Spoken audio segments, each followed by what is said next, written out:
Hi, welcome to Baden Hill. We're going to talk some more about our neighbors, and specifically in this video we're going to emphasize our neighbor to the south.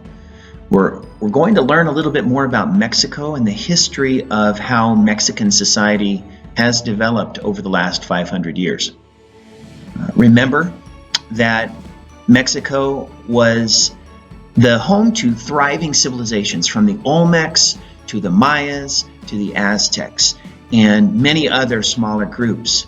And those groups had very advanced civilizations, but in the 1500s, the Spanish came over, and specifically Hernán Cortés, he came, and with just a small band of men, he was able to basically annihilate the people of Mexico. And this spread throughout North and South America. The reality is that they won by germ warfare, not intentional germ warfare, but just bringing the germs that they had with them, most likely smallpox. Well, after Cortés defeated the Aztecs, the crown, the king of Spain, gave him land grants.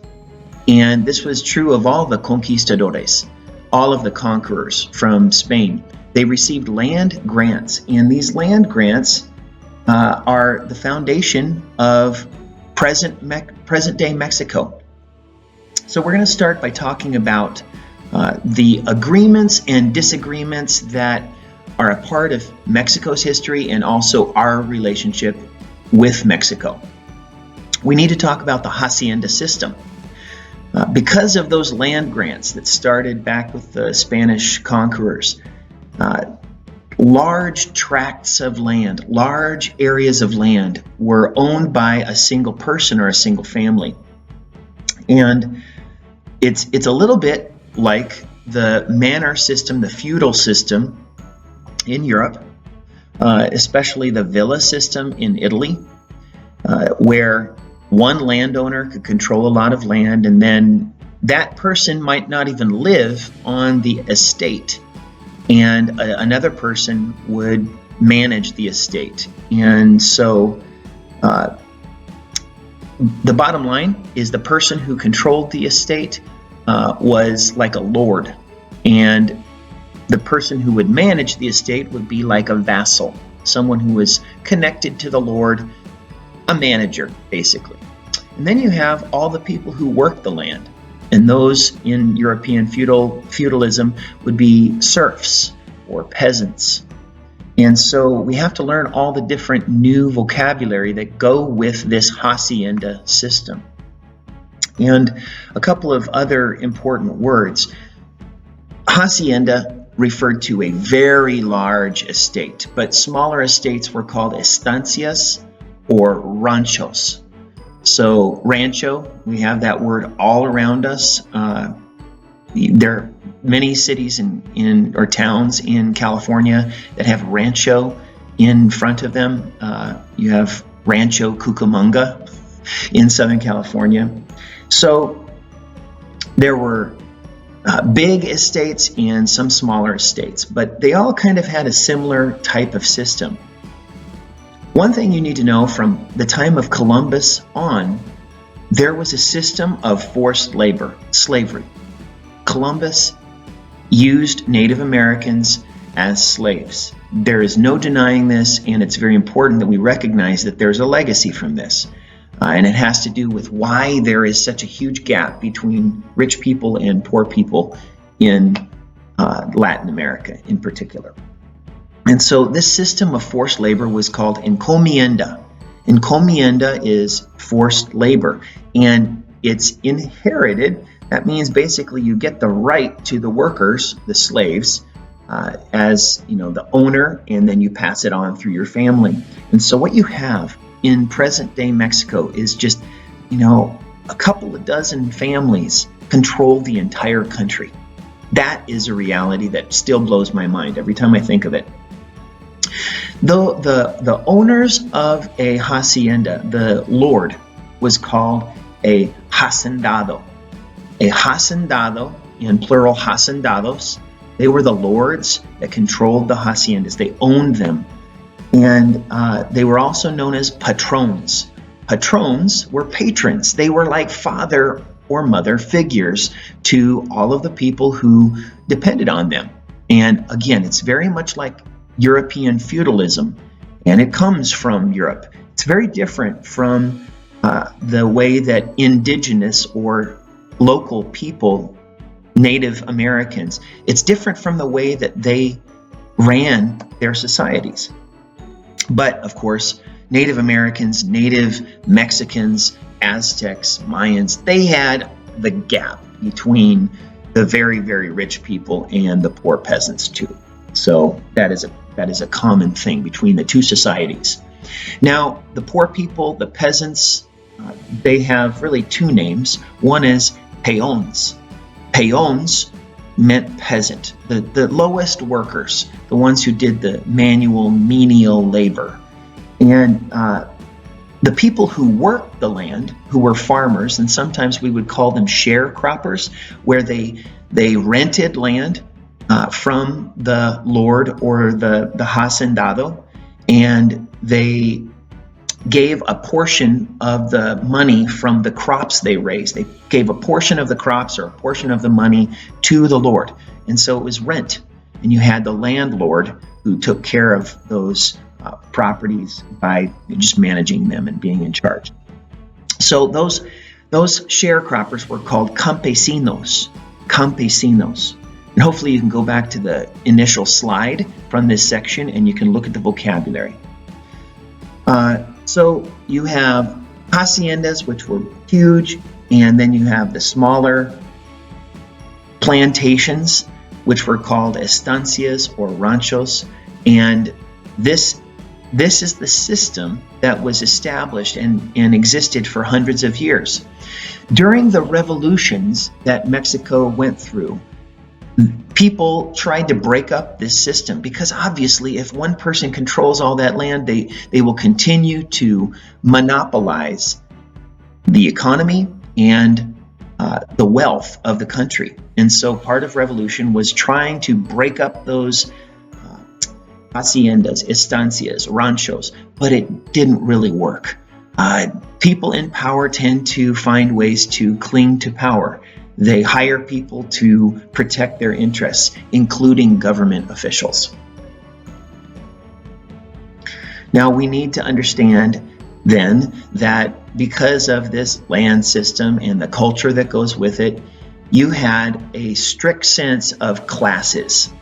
And it's more pronounced than in other European nations that developed and went through a period where you had city dwellers and a middle class that came from the towns and cities, and they were able to make money by investing their capital, their resources, and by making more money, they were able to rise in society. That was much more developed in other European countries like England or France or Germany. But in many of the Mediterranean countries, you have a more traditional society. Again, this had a lot to do with the fact that the Roman Catholic Church was a hacendado, meaning that they had many haciendas. And one group in particular, the Jesuits, they came to the colonies in the New World, and they were very successful in running haciendas. Eventually, those Jesuits were kicked out of the country because of their success and their wealth. It's important to learn about the history of the church and how the church impacted society as well.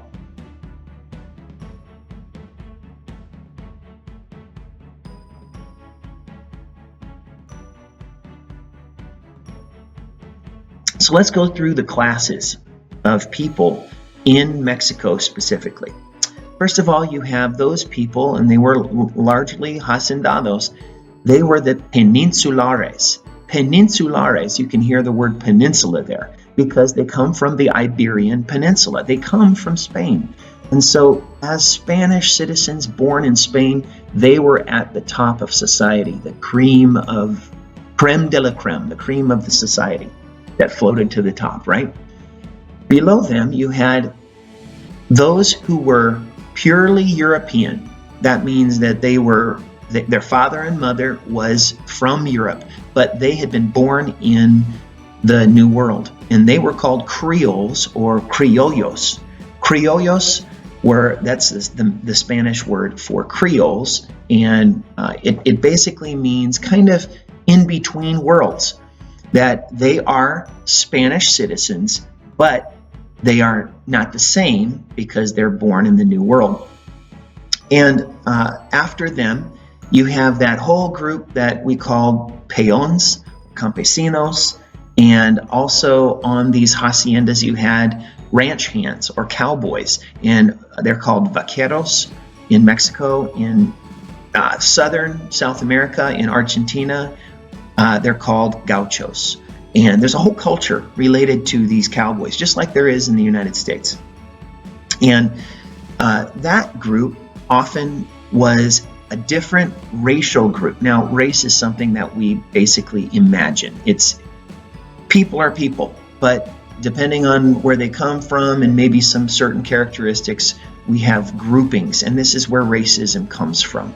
This intentional grouping of people and saying some people are more valuable than other people. We need to make sure we are really careful with this. And there's some words that we have used in the past that I learned in school that generally you have to be careful using them because people are offended. When you say certain words to describe people, it makes them feel like they are less. And so one word is mestizo. Mestizo is a mixing of Spanish blood with Native American blood. So half Native American, or one portion, and half European. So mestizos were generally able to do many of the roles in society, but they generally weren't landowners. They weren't the hacendados, unless it was a very special situation, like they inherited or they paid money and got a certain grant from the government that made them the same as a hacendado. So this mixed ancestry was true for Europeans with Native Americans. It was also, or Native Mexicans. It was also true that you had Europeans and they married and had children with slaves from Africa. And so you have African blood mixed in, and the traditional term, which we don't use anymore, is mulatto. And basically, you just need to understand there are different ways that people can be created by God. That's how I'm going to frame it. And it's important that you know that the men and the women in society were not treated equally. And so if your mother was mixed race and your father was Spanish, that would be very different from the other way around. So those are the groupings that we do need to know. So those are some vocabulary words that you'll need to study.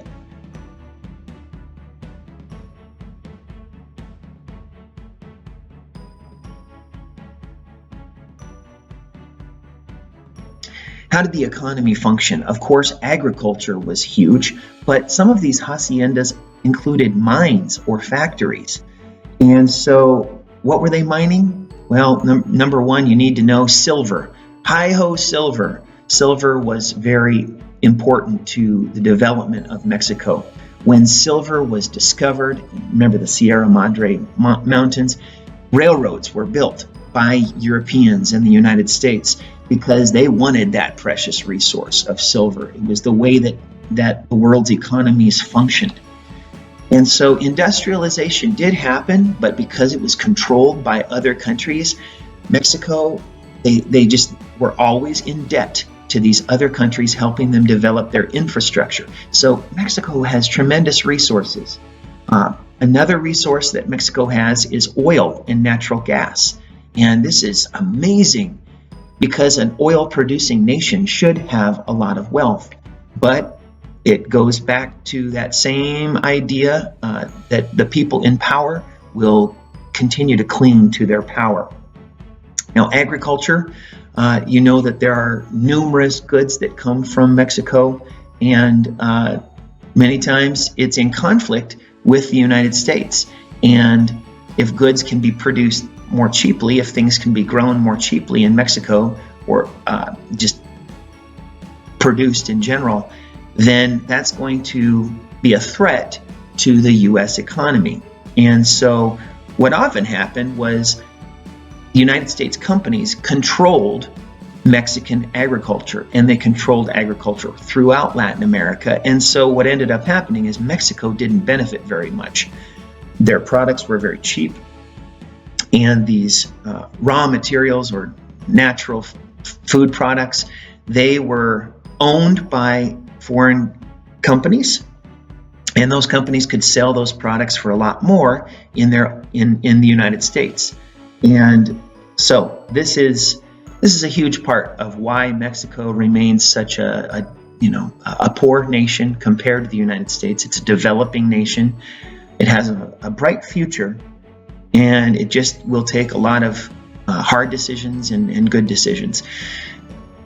Population growth in Mexico, you'd think, okay, a poor nation, how can they be having a population explosion? It has to do with the culture and the religion, really, because within Mexico, you have people who value families above all. And so they want many family members. They want many children to carry on their legacy. And in many cases, just like it used to be in the U.S. on farms, fathers and mothers, they want to have many children so that they will have workers to work their farms. It sounds a little bit like child slavery, but it's not that way. It's a family that works together and supports the family so that the family has enough to eat and a place to live and things like that. And so population growth has been especially intense in some of the cities because there has been the movement toward a few of Mexico's cities, specifically Mexico City.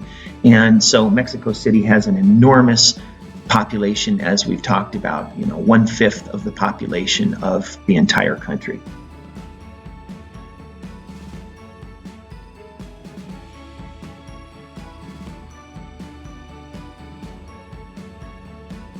Let's talk about immigration. And this is emigration, E-M-I-G-R-A-T-I-O-N. Immigration with an I means to come into a country, and with an E, emigration, it means to leave a country. And you understand, I'm sure, that people are leaving, they're exiting. So you can think of the E as being the first part of exit. They're exiting the country. And some are doing it through legal emigration to the United States, to other countries in Latin America. But there are many who, for whatever reason, remember that the government has a lot of bureaucracy where they have many officials who are doing a job and making it more complicated. And there is corruption. There's not as strong of a government to control when people are doing illegal things. For example, making people pay a lot to go through the process of getting visas and things like that. Now, because of our long border with Mexico, there's been a lot of discussion about what the United States should do. And people also discuss, how can we help Mexico? Many people are upset that there are so many illegal immigrants coming into the United States from Mexico. And it's not just from Mexico, it's from the Central American countries that have struggled and have violence, and people flee and they go north through Mexico. They're coming from South America.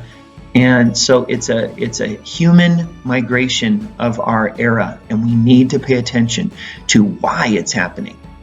So some people focus on the solution. They want to build a wall. Other people want to think about why this is happening in the country and to give some sort of aid or counsel, advice. So is it possible to support Mexico's economy so that people have jobs, so that they don't leave the country and try and find a life elsewhere? It's really a difficult problem. And remember, these are human beings we're talking about, with small children and families that they want to give the best to. One thing that happens when people leave their country because of violence or threats against them politically, they go to another country seeking asylum. Now, the word asylum has to do with safety. It's often been used in different ways, where you have an asylum for people almost to close them in. But in this case, asylum is a safe place, a haven where people can be free and live their lives. And so they apply for asylum. Right now, as I make this video, there are many thousands of people who are coming from Honduras. They are coming north through Mexico, and the news has continued to report these people are moving north and they are seeking asylum. And some people see them as invaders. Some people see them as the helpless and hopeless that are coming to America for America's embrace of freedom. It's difficult when ideals meet reality head on. When people seek asylum, they're called refugees. This is often because of war or famine. Now, those who come to the United States because of famine, generally they are turned away because the United States doesn't feel that that is the same as a political threat where their lives are at risk. It's simply the way the economy is going. And the question is, what does this mean for the United States? The United States has this large neighbor to the south with a rich culture, with rich resources, and with 120 million people. And there are many who would say, we need to partner with Mexico. We need to help them because they will help us. There are many Mexicans who come legally to the United States as migrant workers on worker visas. And in the United States, our economy will not function without those workers. As of right now, there are 7 million jobs that are open in the United States. That means those workers are not available, and unemployment is very low. And so the question is, don't we need workers from other countries? And is there a way that we can establish a partnership where workers can come from Mexico and be a part of the economy, and also return to their own country? Because usually what happens is those people who come to the United States to work, they send their money back to their families in Mexico. And this is very important to remember. So building an alliance with Mexico that's strong seems to be a better solution than building a wall. But we'll come back to that in a second.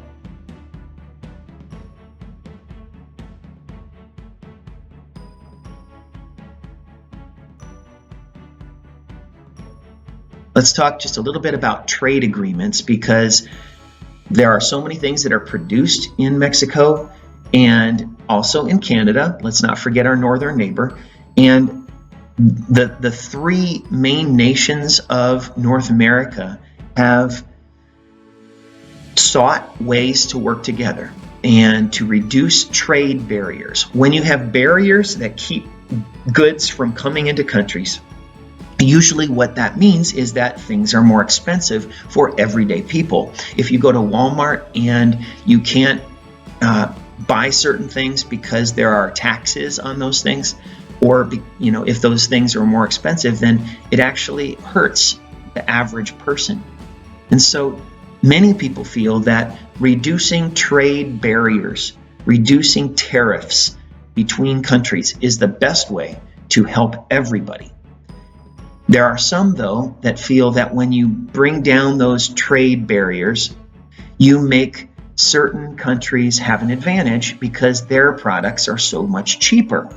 And what happens is many of the jobs go to those countries where labor is cheaper. It costs less to pay workers. So one thing you have happening in Mexico that has been true for decades is the establishment of maquiladoras. Maquiladoras are basically factories in a country, and the corporation is a foreign corporation, but the labor is from Mexico. And the materials may come from the United States and go to Mexico, the products are assembled, and then those products go back to the United States. And so really it's about the labor and the cheap labor and sometimes cheap resources that lead a corporation, a company, to establish factories or maquiladoras in another country. One thing that is important to know is, like we talked about the vaqueros, we also have braceros, which are, again, workers that are below the management level. Okay, what is their life like? Are these factories good for them? Do they pay them a living wage? Those are things that we need to consider too, instead of just saying if it's good for American companies, it must be good for everybody. There are many American companies that have made a lot of money, but have also been seen to be abusing the workers in the factories that are in those other countries. An agreement that you need to know about that has just recently changed, but has been in effect for about 20 years, is called NAFTA, the North American Free Trade Agreement. And this is between Canada, the United States, and Mexico. And it was really groundbreaking. It was the beginning of the lowering of those tariffs between the countries. And there has been a lot of money that has been made because of NAFTA, and a lot more trade, especially between these three countries. But many jobs have gone to Mexico, and companies have taken their factories to Mexico. And so many people have been very vocal in saying that NAFTA is a bad agreement and we need to change it. And so recently there was a new agreement that was established called the USMCA, and it stands for United States, Mexico, and Canada. Those three countries working together. Basically, this is NAFTA 2 or NAFTA revised. And that is the current agreement that's in effect. There aren't that many changes, but some people are happy about the changes, and other people see that this is actually playing around with something that was working in their eyes. So the question remains, are we going to have walls or no walls? Are we going to have trade barriers or no trade barriers? How are we going to get along with each other? Will we be allies or will we be enemies or rivals? That's the question for us as we move forward into the 21st century. And there's so much to learn about current events and what's going on in our three countries in North America. And as we've learned, it extends much further south and around the world. Thanks for listening. Hope this helped you understand Mexican society.